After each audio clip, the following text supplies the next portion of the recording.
Greetings from McGowan 104 here in Montreat, North Carolina. It is T-minus 3 hours from the Stay Home, Stay Safe North Carolina mandate. I'm in the waning days of my office here at the college. I wish you all the best wherever you are at. This week in week 12, we're 12/16ths of the way through the semester. Thank you for digging into these fascinating and often very difficult topics during a time that is not very easy for you, your family, your friends. But I hope you can look into these lectures as a way to sort of leave your anxiety, leave your troubles behind, and learn about the past and profit from it. Our topic this week is the run-up to World War II, and I'm calling this lecture Totalitarian Worlds. And I get that word totalitarian from the German Jewish philosopher Hannah Arendt, who coined this term in the 1950s to describe what happened both in the Soviet Union and in fascist Germany in the 1920s, 30s, and 40s. And to give it a definition, she describes a totalitarian government as a system that is centralized and dictatorial and requires complete subservience to the state. Now, before we move on, I have to say, I feel like I'm doing mostly pretty well.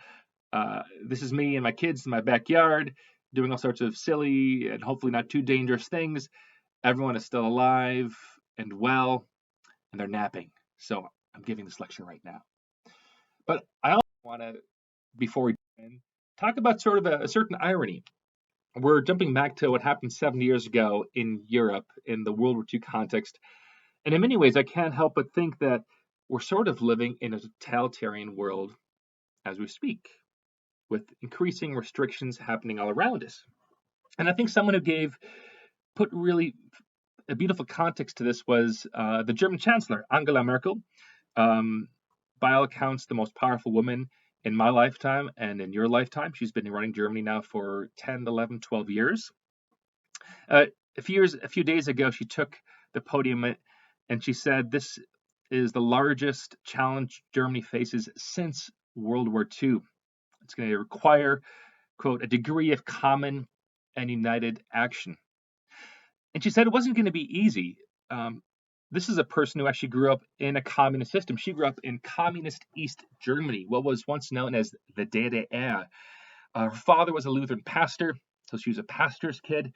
Growing up in the 70s and the 1980s, her family was persecuted at times in a relatively light way.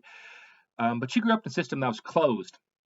And she said this in her address: "For someone like myself, for whom freedom of travel and movement were hard-won rights, such restrictions can only be justified when they are absolutely necessary."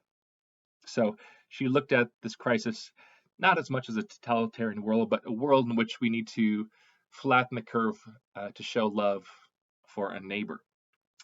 On the very same day, the leader of my country gave a speech where he said, "I don't take responsibility at all." Quite the contrast. So here are the big subtopics for this week. We're going to look at these totalitarian worlds. So this is 3 lectures in one. The first section will look at the USSR. We'll look at Russia after the revolution, and we'll look at the rise of Joseph Stalin, for whom we get the term Stalinism. Then we'll look at what fascism is and how we can go about defining it. We'll look at the life of Adolf Hitler and the rise of fascism in Germany in the 1920s and 1930s. We'll fly through World War II in about 3 or 4 slides in 90 seconds or so. So I encourage you to watch perhaps Band of Brothers over this break to catch a different angle of that. And then we'll conclude by looking at the Holocaust, in a difficult section of this lecture. We'll try to explain how the Holocaust happened, how to explain it, how to explain 6 million dead. And we'll end with perhaps a brief note of hope. We'll look at a few Christian German responses to the challenge of fascism. All right, so let's begin with the first section, Soviet Russia.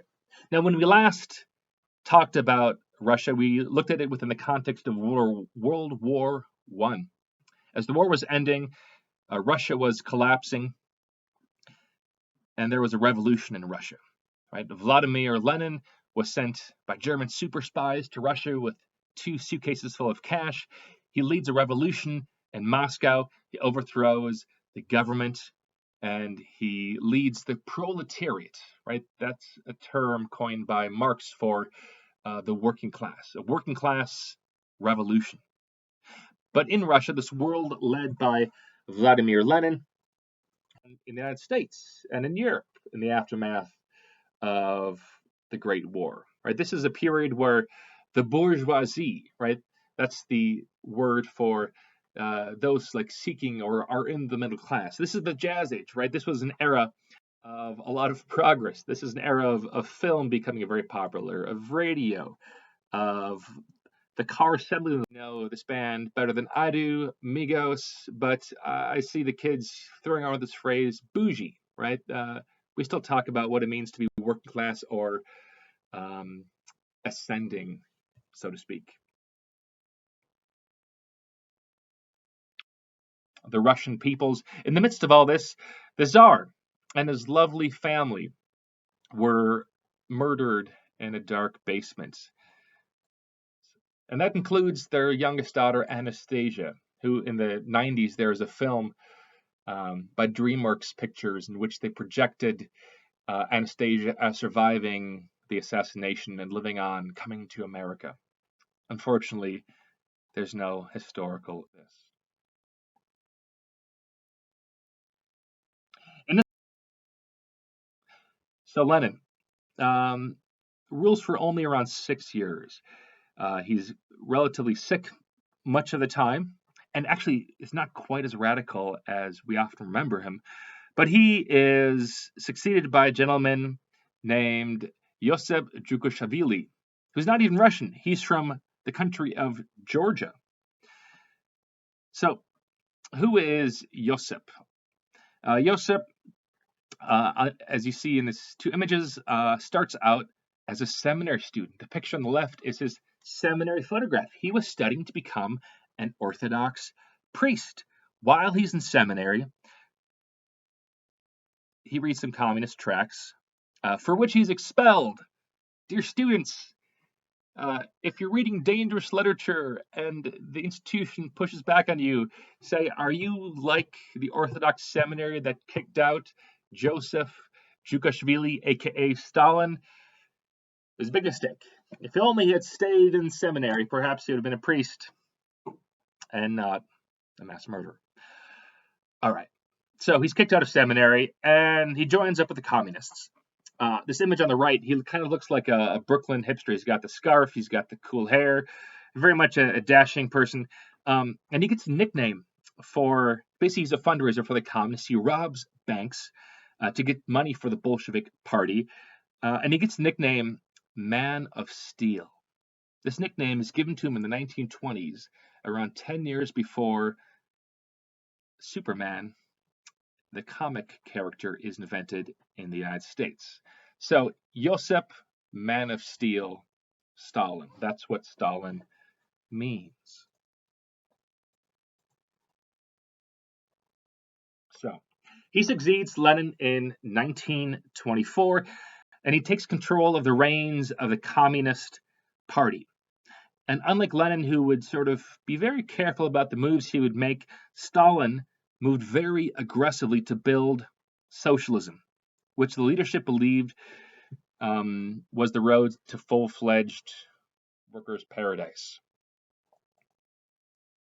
So what does he do in his very long rule? He begins a huge process of modernization. He begins to industrialize towns. And they go about this with great vigor. So in this slide, you can see the town of Magnitogorsk, something of that sort. Okay, it's called Magic Mountain. This is where there was lots of iron ore. You need iron ore to create steel. In America, that was all coming from the Iron Range in Minnesota, up in Duluth. And that was used to build, the skyscrapers of Chicago, New York, San Francisco, LA. And they build this town in 3 months. All right. Can you imagine what it would take to build a town in 3 months? So they began forging iron ore. There's even like a fake Central Park they copy New York here. On the lower left here, there's a department store that has like 7 things in it, but it's this idea that eventually this will become a big fancy Macy's. The Russians are obviously a picture from the 1960s, just to give a sense of their wild and crazy tastes. But they begin to industrialize. And to do this, you need to move workers into cities. And this process was called collectivization. Collectivization. Together in the fields, they branded this as the radiant future. People who were not supportive of this process were called kulaks. So we have what's called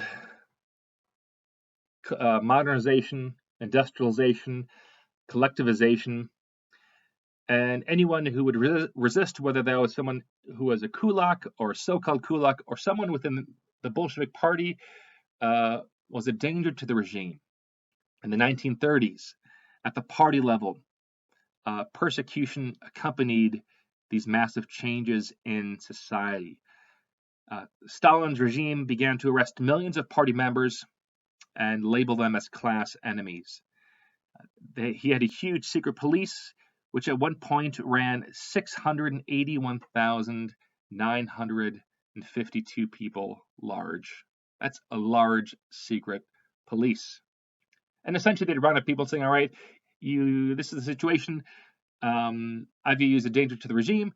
You need to read the script out that says you've worked with the United States or other traitorous Western nations. And hey, Dr. Toland, party break. Hi, how are you? I'm all right. How are you? Good. We're live on YouTube. See ya. Oh, bye. Bye. All right, we're back. So, the Great Purge. They basically say, listen, you have to surrender with your family. You have to sign this document or you are out. Or your family will be killed.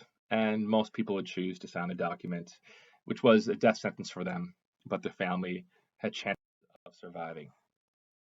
So this is all advisor in grad school of Soviet descent who had a grandparent who told him of these stories in a small village 100 miles outside of Moscow, that these kids did as the teachers told them to, as the party told them to. They would, if they had teachers who weren't 100% pro-communist, they would report on their teachers, and they'd report on their parents.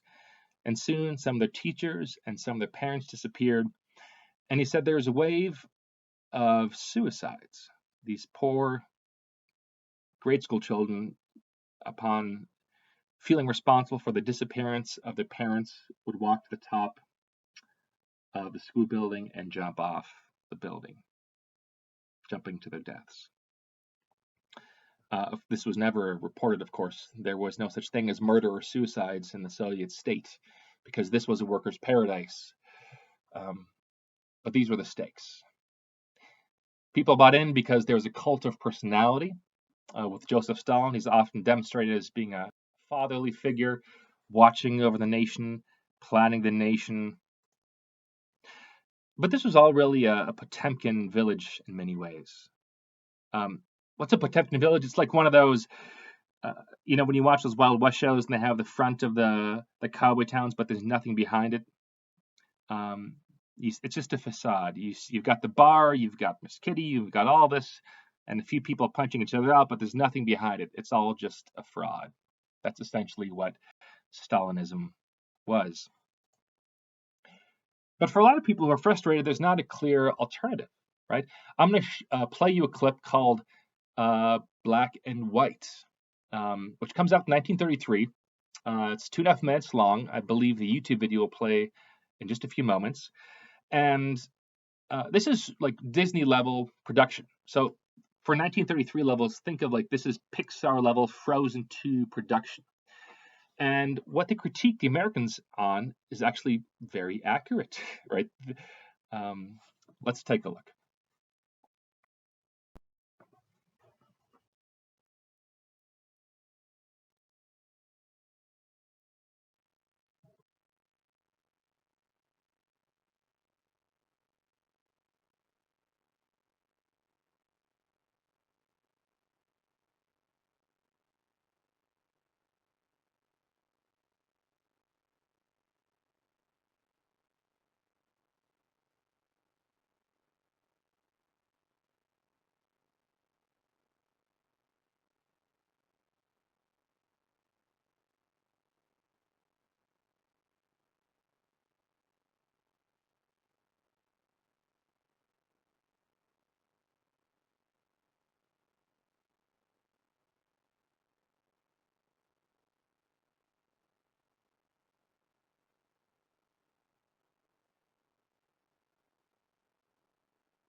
Mm.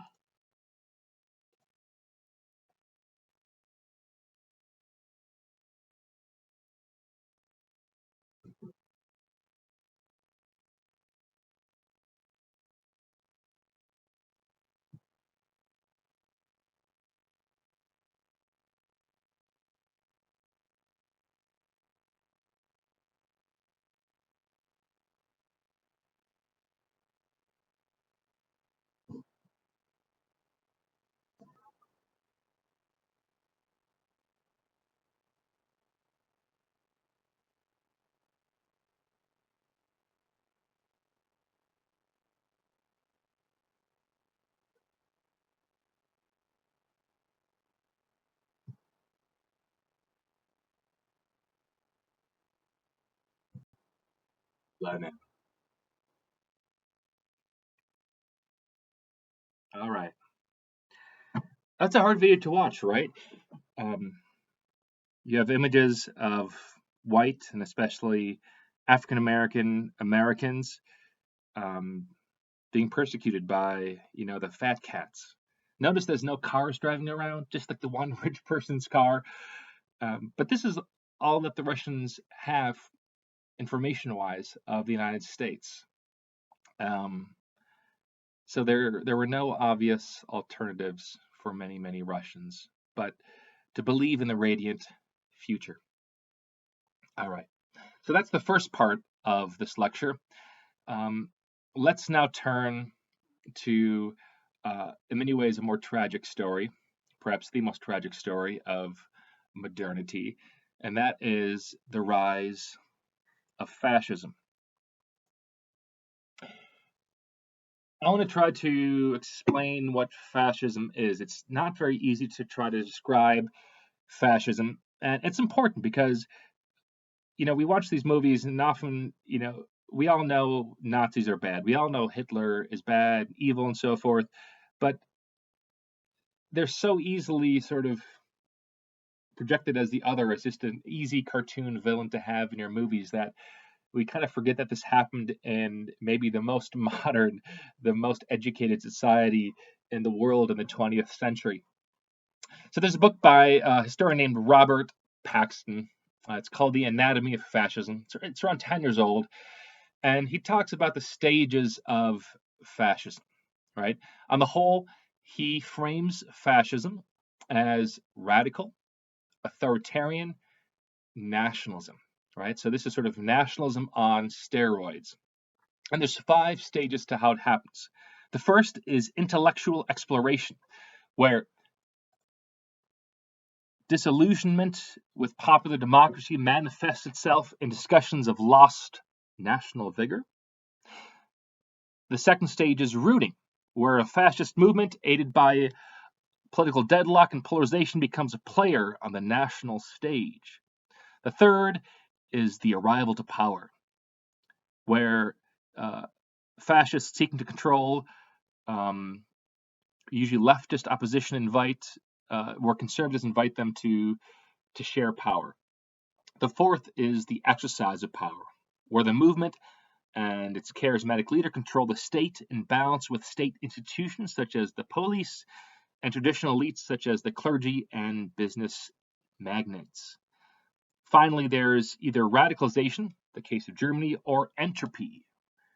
Entropy means sort of decline, the case of Italy and Spain, where the state either becomes increasingly radical or it slips into more traditional authoritarian rule like fascist Italy. Speaking of these fascists, the movement of fascism in the United States, well, I mean, listen, not on a large scale level, but in 1939, in February, 20,000 American men, women, and children gathered in Madison Square Garden for an event billed as a pro-American rally. There's Americans were doing the Hitler salute. This is Madison Square Garden, right? NBA arena. The speaker is Fritz Kuhn. He's the head of the German American Bund, a relatively minor political party. And listen, this failed for all sorts of reasons. The German American Bund was poorly organized. It had a cartoonish person as his figurehead. But there was also 20,000 people there. And if it weren't for Pearl Harbor, it would be fascinating to see how this movement evolved. Now, in the next slide, I believe you'll see a documentary. It's actually a 7-minute documentary. If it doesn't play, Google A Night at the Garden. And the director, Marshall Curry, wanted to do this. He found this footage, was shocked by it, and he had this huge, big film that he's going to make about this, but then he realized, wow, the footage all by itself is important enough. It's won several Peabody Awards. So would you join me in watching A Night at the Garden?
But it did in Germany. And here we need to look at the world, which on the whole are quite impressive.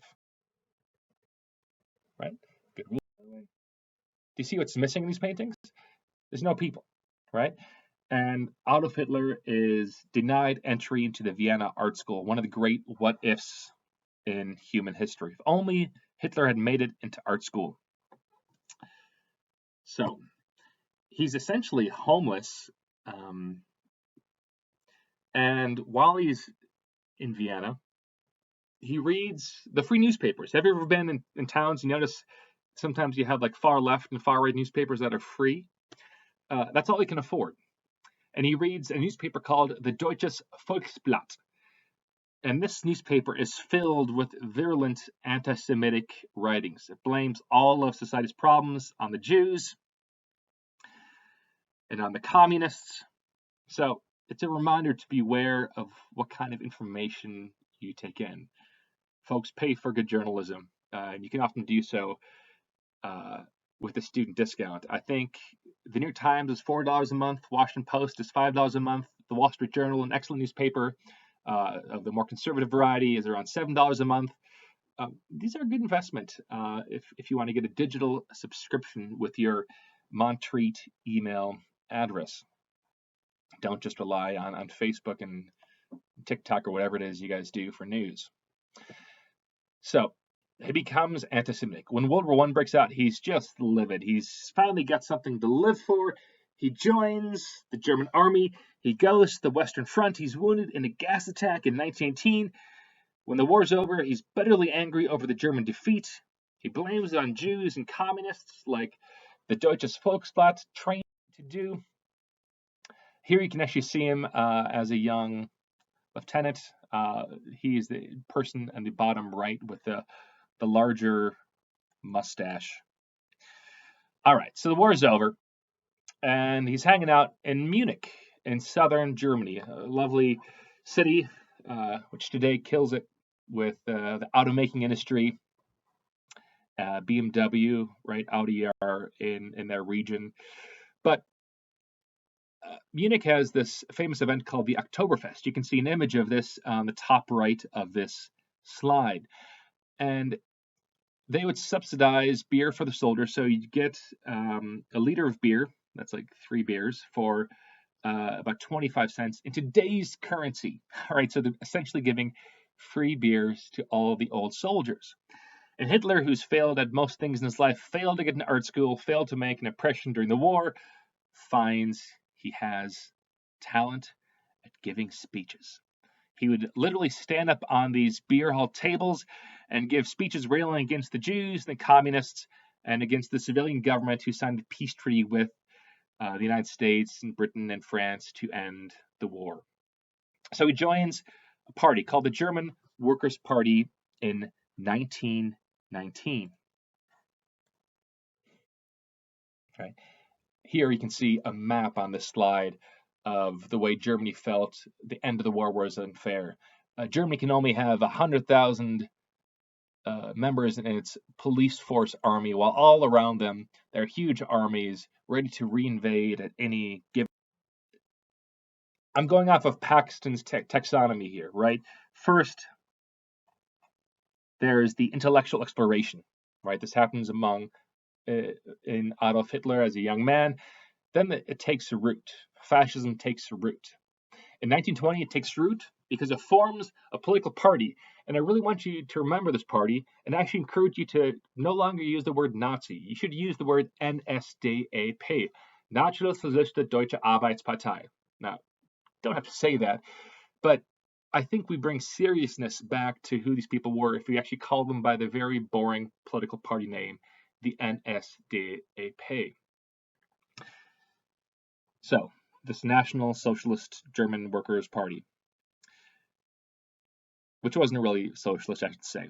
But first thing he does, he forms a Sturmabteilung, a secret group that dresses up, marches around, gives people pride and a very, very small salary.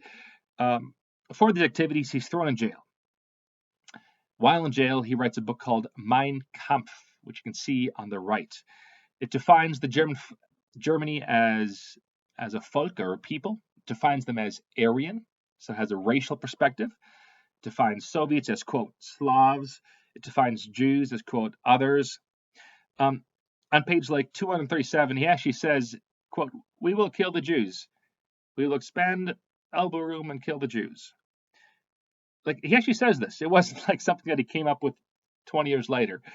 People who read this knew that he said that, but it was right in there. So he's released from jail a few years later.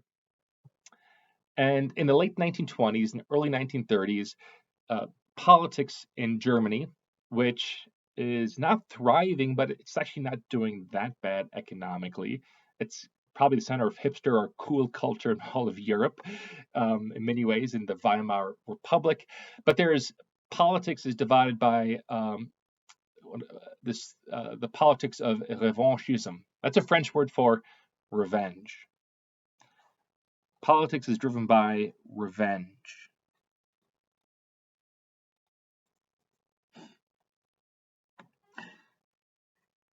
So people are upset. They want revenge against Germany losing in World War I. Conservatives want revenge against the liberals against the conservatives. And in this process, poison local politics.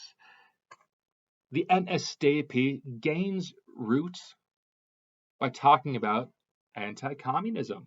Now listen, I'm an anti-communist. I hope a lot of you guys are anti-communist, even though I think being a socialist is well within the range of acceptable politics in Europe and America and so forth. But when they're marching around in the late 20s and early 30s, they're not going around telling everyone they want to kill 50 million people and exterminate the Jews. They're going around saying, we're going to be the most virulent anti-communist party in Germany. So we're going to focus on some propaganda here. I love looking at images. So here we have lots of NSDAP propaganda imagery. This one's from 1928. On the left, it says Deutschlands Zukunft. So here we can see these lovely German Fräulein at summer camp doing sports camp. On the left, this is the communist world. Kinder ohne Jugend, or children without a youth, right? They're defining themselves not against mainstream parties, but against the communist left in Europe. Here's another image. Look at what the communists will do in Germany. Like a Spartan, they'll come and destroy churches. The image on the right is more intense. What does it say? Die Gefahr des Bolschewismus. So there, Bolshevism is, or communism is a skull, right? A killer and so forth. When they're doing marches, right? You can see this is a march from 1926. They're not marching, let's kill all the Jews. They're not saying this. They're saying death to Marxism. Around saying they're the most pro-family or pro-natalist party, right? They're going around, they're saying things like, we should have it be absolutely free to have a child in hospital. If you have a child in hospital, you shouldn't have any bills. Listen, I am the father of some small children. Some of these kids are very expensive. If I'm coming of age in the late 20s and there's a party that says there will be no more hospital bills for your kids, I'm gonna be like, wow, that's interesting, right? The NSDAP is the party that is anti-abortion,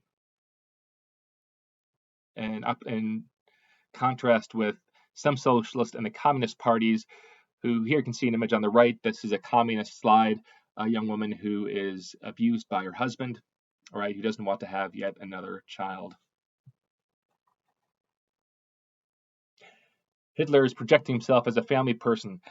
In Germany, they had a nickname for him. It's called Teppichfresser, which means carpet eater, right? Because whenever you'd see a kid in a room, he'd always jump down the ground and play choo-choo train or something of that sort with these benign. This is benign stuff. Going to school, that's the kind of stuff. Communism is bad. That's what they're saying in the 20s and 30s. So fascism is taking root, right? They have to turn this person into a leader. So they bring in the best branding. This image on the left here, a simple face with simple apple-like lettering.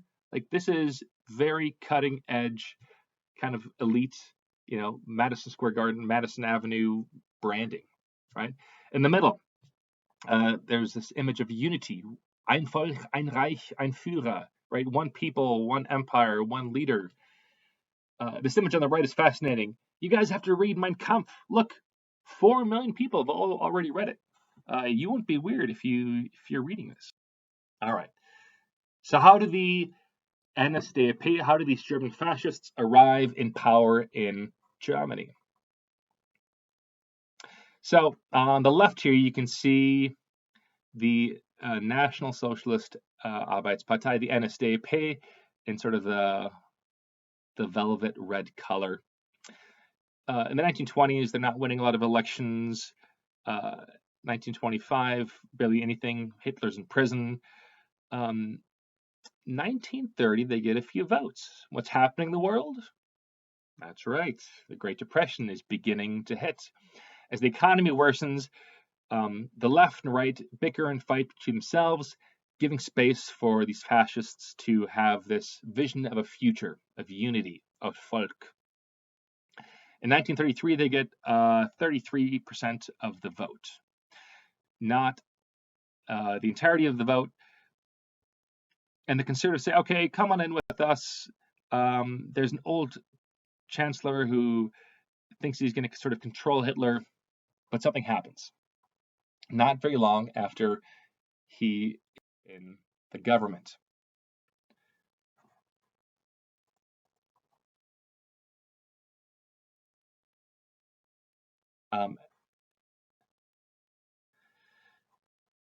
There's a fire in the Reichstag, in the Capitol building.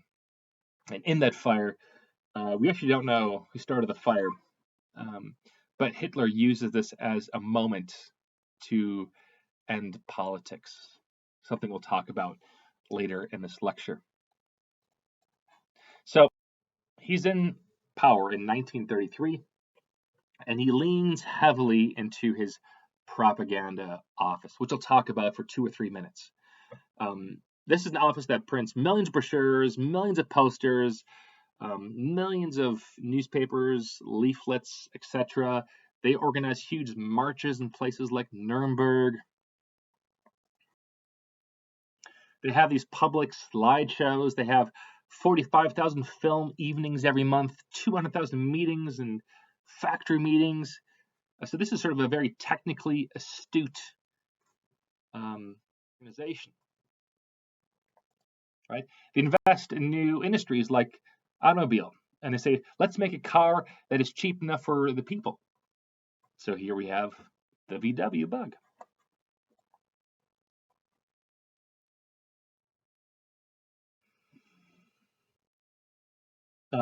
They bring people together by having clothes drives. Get rid of old clothes and shoes.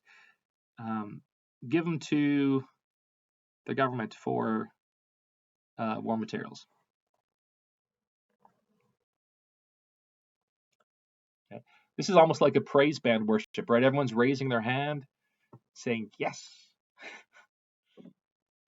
Here again, as he's kind of viewed as a savior type over all the little children.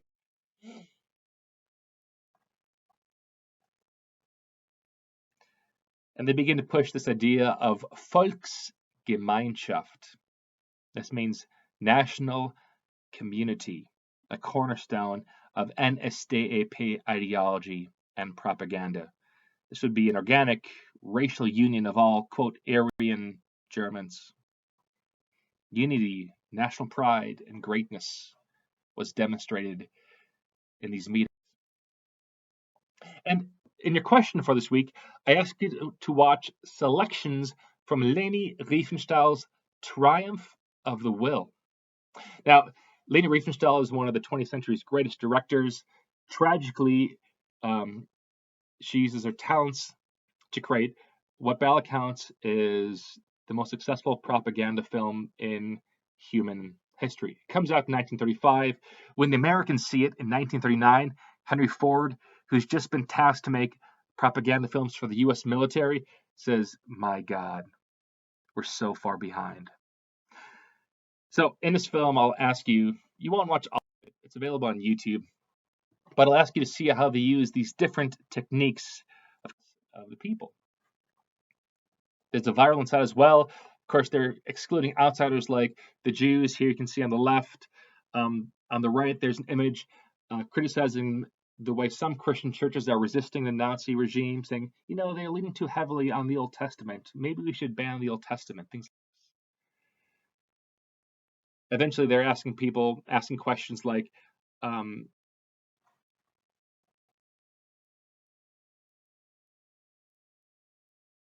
it says this, here's an ad for a Neues Volk.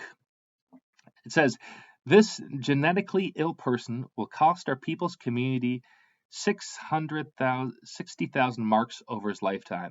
Citizens, this is your money.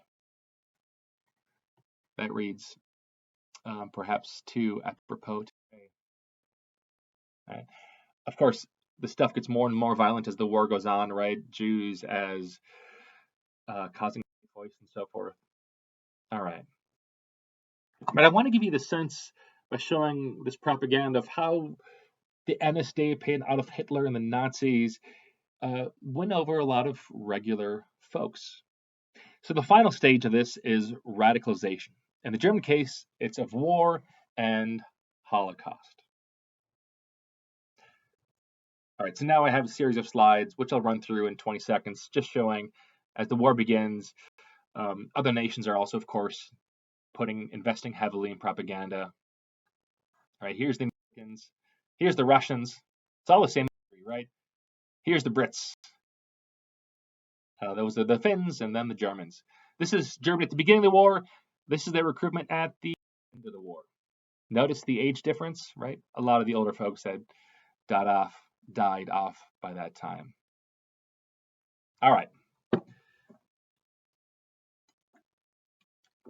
We are 2/3 of this way through this lecture, 45 minutes, and it is a little bit of a longer lecture. Feel free to take a pause as we jump into a brief overview of the war and of the Holocaust. So, I'll go over the war in just a few moments. War begins when Germany invades Poland on September 1st of 1939. What they actually had done is that they had taken a few Poles who were criminals in Europe. And when war begins, as you can see by this image taken, Germany is actually, regular German citizens are not super excited about this war. The memory of what had happened in World War I is still fresh on their minds, but war begins. 2.5 million Germans are mobilized. The German tanks overwhelm the Polish horses. 8,000 Germans are killed, 80,000 Polish are killed, and the Holocaust begins. Soon thereafter, Germany invades France. He attempts the Battle of Britain. He wants to invade Britain. That doesn't work very well for them. But in 1941, he makes a shocking move. He turns his attention to the Soviet Union. He sends 3.6 million soldiers into what is today Russia, 4,000 tanks, 30,000 airplanes. It's a huge shock at first for Joseph Stalin, who refused to believe his intelligence reports that the Germans were preparing to invade the Soviet Union. Now, why did they do this? The Germans want Lebensraum, which means living space. They wanted to basically eradicate the peoples from Eastern Europe and take that land to be like fresh new farmland, kind of like a German version of the heartland of America to grow food. But this invasion creates a space for the Holocaust. It's a war of extreme brutality, and the Germans get bogged down in the bitter cold, and it ends with the surrender of their very, very famous Sixth Army, which had smashed through France in just 6 weeks. Now, in the middle of all this, Germany declares war on America. The war becomes truly global. Germans, thankfully. By 1945, the Americans are moving in from the west through the D-Day invasion, and the Russians are moving in from the east. On April 16th, the Battle for Berlin commences. A few days later, Hitler commits suicide with the Soviet troops in command of Berlin. A few days later, the NSDAP sues for peace. So, I don't want to focus on the battles, although they're very fascinating. I want to focus on a more metaphysical question, and that is to say, how should we make sense of what happens to the murder of 6 million Jews? As the world is learning about this, newspapers describe it as, quote, massacre, mass murder. A term that's used is a little bit later on as genocide. The word Holocaust doesn't really appear until 1956. This means a great sort of burning. So it's hard to try to make sense of how and why it happened. So I want to shift focus here a little bit and throw 3 or 4 different ways of trying to make sense of the Holocaust. Different strategies, so to speak, of this great evil. One strategy is to say, listen, this is a history of massacres.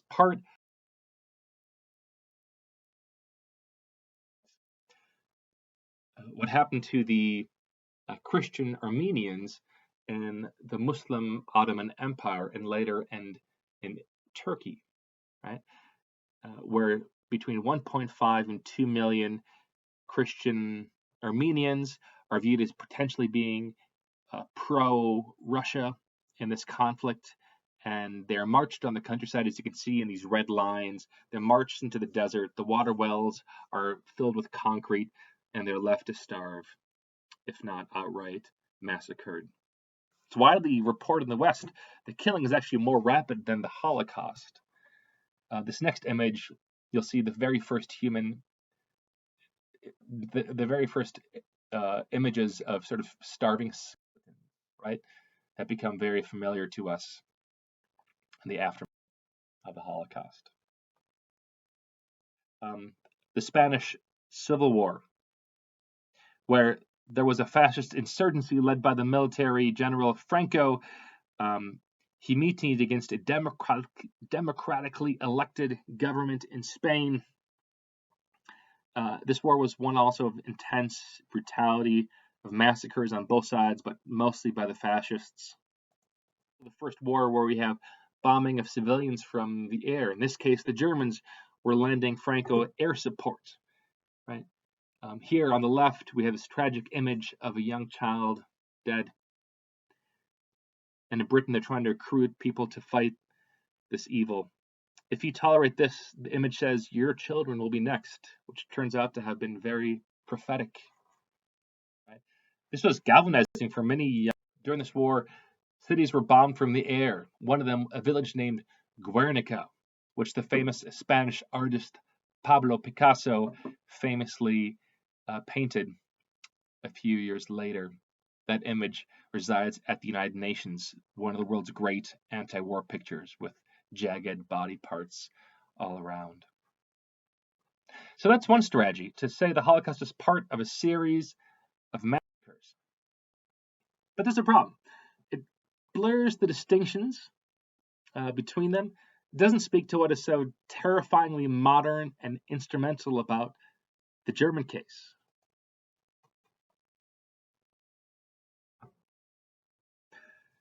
Another strategy is to say it's uniquely modern. This is a rare moment where science, technology, and bureaucracy all come together to create this massive death. So in this image, you can see the European rail system, right? The Germans are masters of the railway, and they look at maps like this to try to plan out how to kill all the Jews. So let's do this in the east, away from German eyes.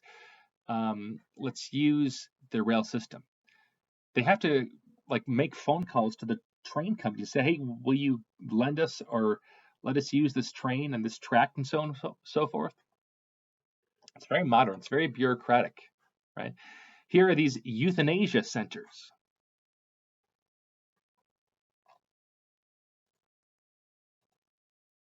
Right? This is actually where zero cyclone gas B was invented. This is the best gas as far as high science is concerned, invented in 1940. The first individuals that were gassed were 30 Roma people, aka gypsies. These are the guinea pigs. Then they gassed the mental patients, right?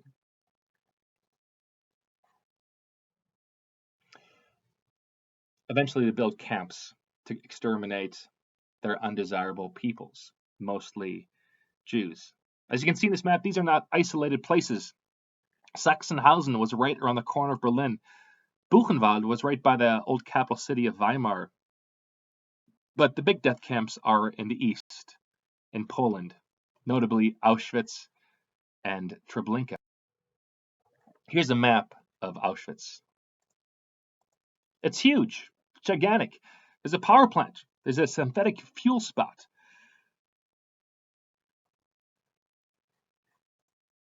And German companies are openly trying to get these contracts. Like Germans are bidding for these high tech, they're putting in RFPs, these requests for proposals for high tech ovens. They're very proud. The body never touches the fuel. Well, lending their technology. This is all done by engineers, by German steelmaking technology. All right, so one is to say it's the singular moment where modern science and bureaucracy comes together. A third strategy is to be more philosophical, to say this is the negation of civilization. So, like the William Shakespeare of German literature is a gentleman named Goethe, right? This tree in this image right here is the fig tree that he famously would sit under and write many of his famous books and plays. And this is where they decide to build a concentration camp. It's very odd in many ways. It's very odd. Here we have an image of a lovely villa in Wannsee. I used to live right around the corner of this in Berlin when I was 16, 17, 18 years old. And this is a very nice villa. This is where they plan the Holocaust. This is right around the corner.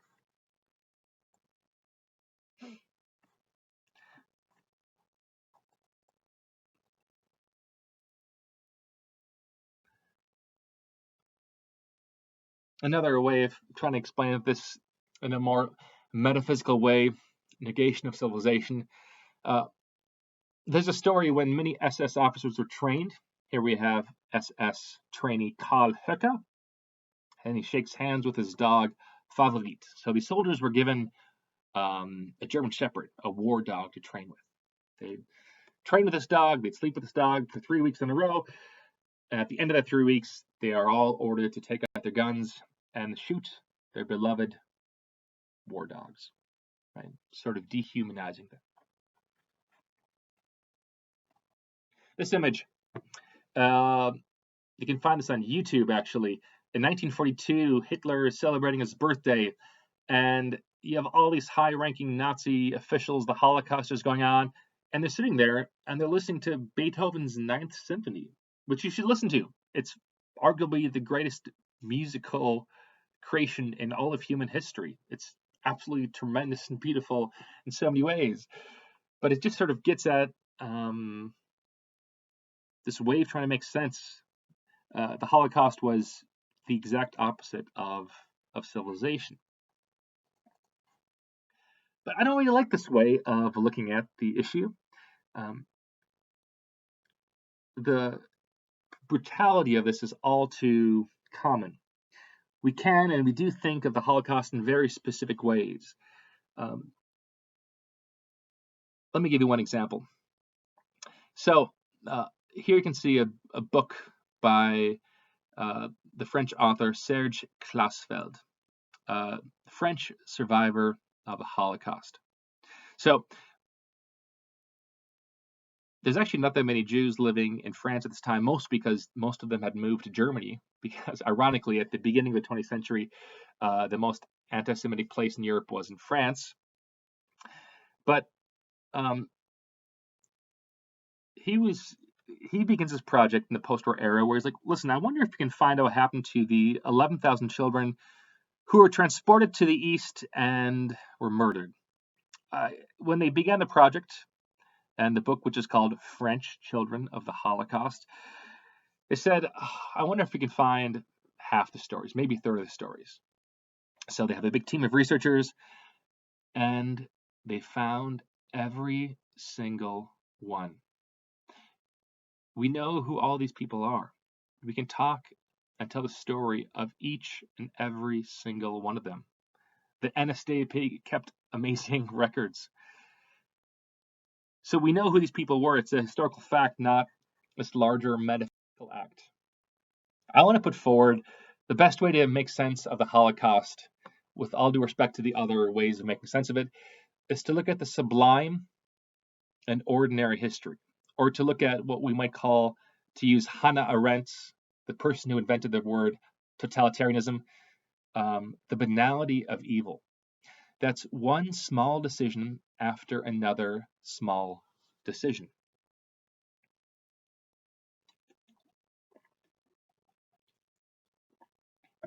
So I'm going to move through a lot of slides quickly now. Don't worry too much about the dates, just get a larger sense of how each of these decisions builds upon another decision. So in 1933, the NSDAP barely comes to power. They talk about freedom, anti-communism, bread for people. They're not talking about killing the Jews. After they arrive in power, there's an event.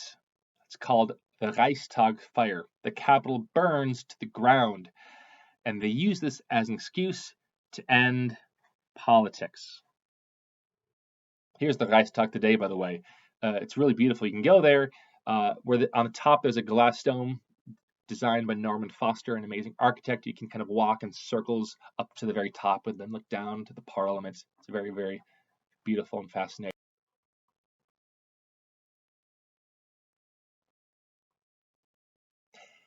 But there's this fire, and the young Hitler passes a law called the Enabling Law. This is huge. This means politics is over. He declares a state of emergency. Politics ends in Germany. What they do next is that they build concentration camps. But the first people sent there are not Jews, but socialists and communists. There are some Jews there, but they're there not as Jews, but as socialists or communists.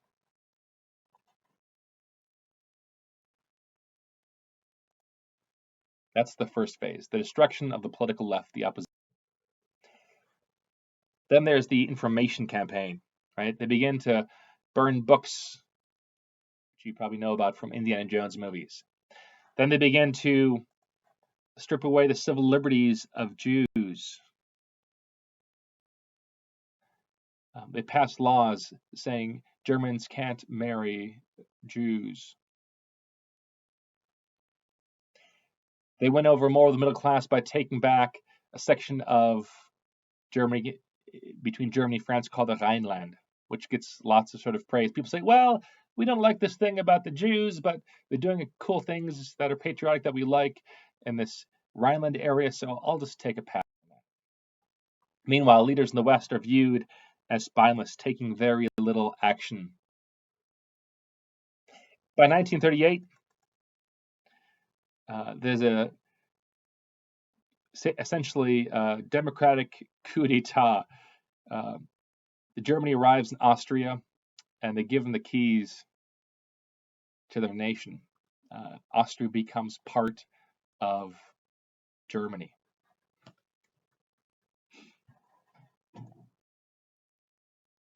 When he gives a big speech in the Hero Square in Vienna, he says, this is the most important, this is the moment of the greatest accomplishment longer in Germany, actually.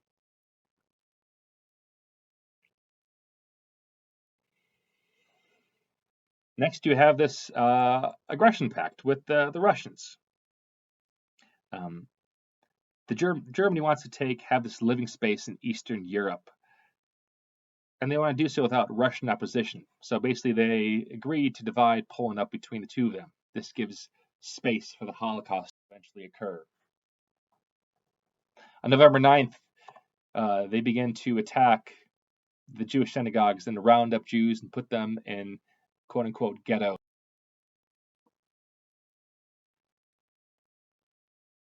And eventually ship them off to concentration camps.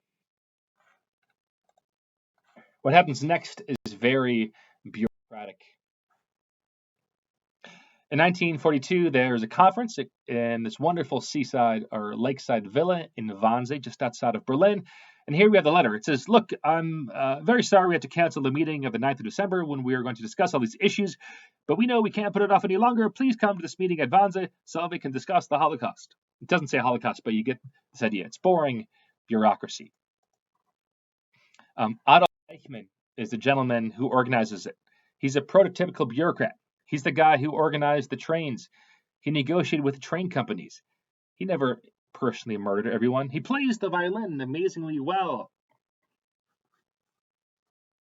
He's just the guy who ordered mass murder. Eventually, Jewish agents found him living in Argentina, I believe, in 1961, and they brought him back for trial.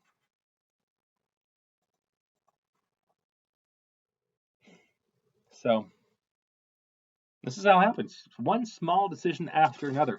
Hannah Arendt called this the banality of evil, something we're all very capable of. And if you're a Christian, if you believe in original sin, you know that we too can make one bad decision after another.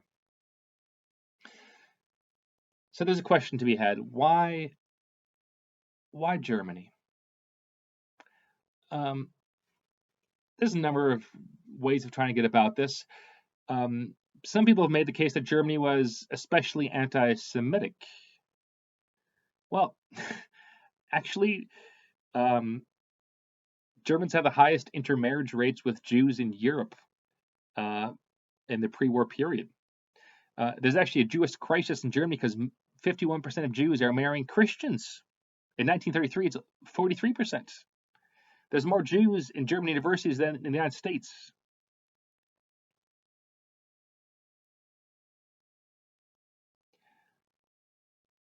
And America actually has kind of similar rules. There's rules in this very state that white people can't marry black people. What's happening is not necessarily that exceptional. This is a case that Germans are peculiarly authoritarian. It's possible. Some have made the case that German national political culture broke away. Yes, I think this is actually a very good way of looking at this. Politics ended when the Nazis rose to power. Some have argued that totalitarianism makes people into helpless pawns. I think people always have agency. I would lean against that way of looking at it. Most people say, listen, there's no general answer. There's political, moral, cultural failures. I think there's a lot of wisdom in looking at that multifaceted angle. And we can disagree of why it was in Germany and elsewhere, but we can be united in our mourning. Let me show you 3 or 4 slides as we draw this section of the lecture to a close. Here's a picture, the grainy picture of the Yad Vashem. This is the Holocaust Museum outside of Jerusalem in Israel. And when you walk in there, you're walking into a German living room. And you're like, what's going on here? Why is there a living room here?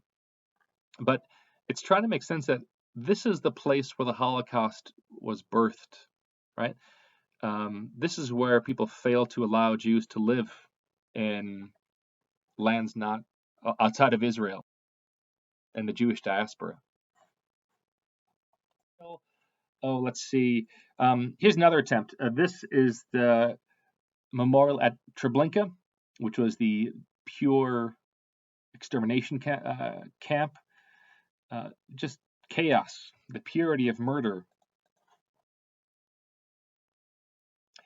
If you go to Berlin, a very hip, fun city in Europe, if you look down onto the U-Bahn railway stations, you can see on a lot of the tracks they have the date and the names of the stations where the Germans sent Jews, a list of stats. This is outside of Auschwitz. In several German cities, we have what's called Stolpersteine, or stumbling stones.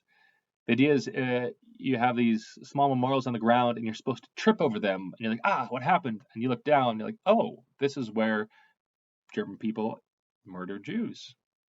It's all very shocking. All right. I want to pivot. I don't want to pivot very, very quickly. I'll try to wrap this up in 3 or 4 minutes, with perhaps a ray of hope, even though it's quite tragic. Listen, there were a range of responses within Germany to the war. Of course, many of the individuals were perpetrators. Right? You can see this by the massive amount of people who attended these rallies. Others were collaborators. Listen, business people, hey, I don't love these Nazis, but I want my government grant to build a VW. The economy is going well. It's okay. There are people who are bystanders. Right? Here is a famous Nazi administrative official named Albert Speer. He said Hitler thought that to win the masses, no social sacrifice is too great. And he, quote, tried to keep the morale of the people in the best possible state by concessions. It betrayed great concern over a loss of popularity, which might develop into an insurrectionary mood. A lot of people just chose to stand by. Some people did resist. You do this from a variety of ways. Non-compliance, right? I love this lone man not doing the fascist salute. And this resistance was tragically quite rare. I want to highlight 3 ways it did happen, though. And the first is by a gentleman named Franz Jägerstätter, an Austrian farmer who, when he was called up to serve in the war, said, no, I don't think this is a just war. I'm not going to sign. I'm not going to take the oath of allegiance to Hitler's army. Now, the great Christian director Terrence Malick, perhaps the greatest living director alive, just produced a film that you can now rent. It just came out on video last week called A Hidden Life. It is very, very artsy, but it's an amazing film. And it tells the story of how he refused to join the army and paid the ultimate price for that. He later was beatified by the Catholic Church, so he's a saint. Another is by students like you guys. And here I want to tell the story briefly of Hans and Sophie Scholl. They're university students in Munich, living regular lives. The parents weren't super big fans of the fascist party, but they weren't going to go to the streets and protest.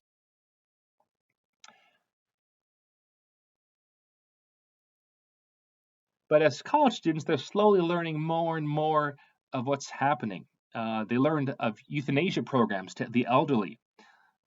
Hans had fought in Eastern Front, and he said what was happening there wasn't true. They didn't know very much about the Jews case, or they didn't want to talk about it, but they began to attempt to resist. They began to write pamphlets, which is your source document for the week, that were distributed far and wide across Germany. Eventually, they were found by a janitor, put on trial, and assassinated.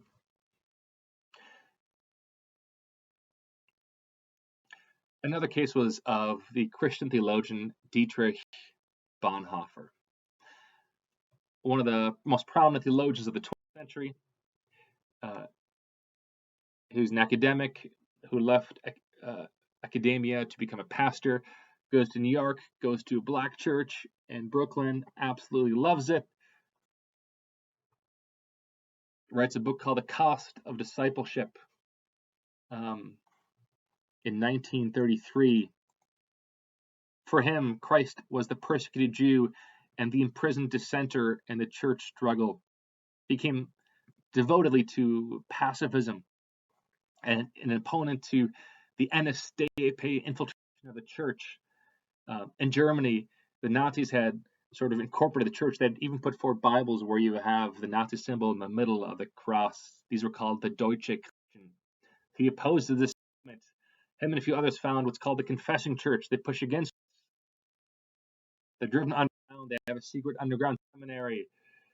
And he begins to say we need to disobey the Nazis. Eventually, he helps in an assassination attempt of Hitler that fails. Tom Cruise made a movie about this a few years ago. A bomb went off. Hitler barely survives, unfortunately. He's captured